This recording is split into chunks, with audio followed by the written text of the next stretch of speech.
Diwata ng Romblon. Kita nyo naman yan. Kamukhang kamukha ni Diwata. At mukhang proud siya na naging kamukha niya si Diwata. Pero, yung mahilig manlait kay Diwata, nako, meron bang gustong maging kamukha niya? Itong si Norman Mangusin, aka Francis Leo Marcos. O bago natin ipakita yung pwedeng kamukha ni Norman Mangusin, ay si Diwata sa Team USA. Good news para sa inyo. At thank you sa suporta nyo. Dahil dyan, eto, para sa inyo. Shout out Team USA, Elite and Friends. Ingat palagi at maraming salamat po sa inyong suporta kay Diwata Paris Overload. Lalong lalo po kay Diwata sa akin. Thank you so much. I love you all. Ayan.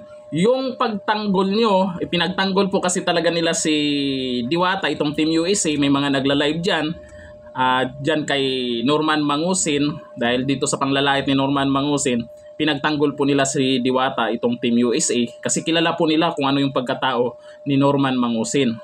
At nakarating po yan kay Diwata. At yan po, sa Team USA, Elites and Friends, alam ni Diwata yung ginagawa nyo. Kaya ituloy nyo lang yan.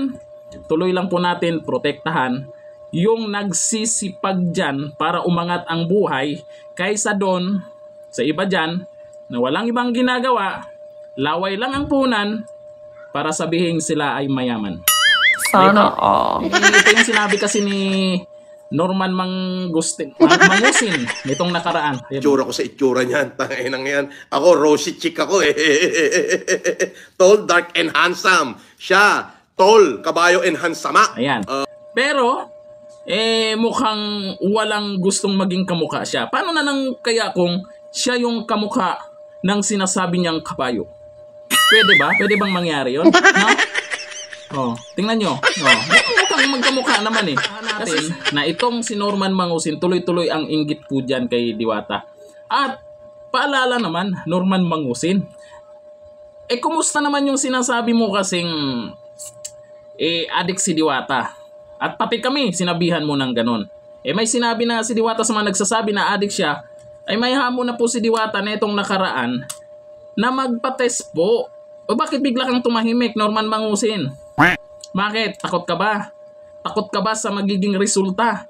Ako, isa din ako sa sinabihan mo na kamukha ko na daw si Diwata, parehas kaming adik, handa akong magpakalbo para ipatest lang kung buhok ko.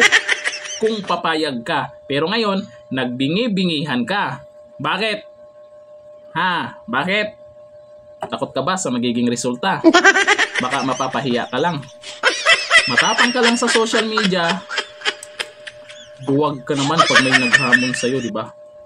Hanggang dito lang. Thank you. Bye-bye.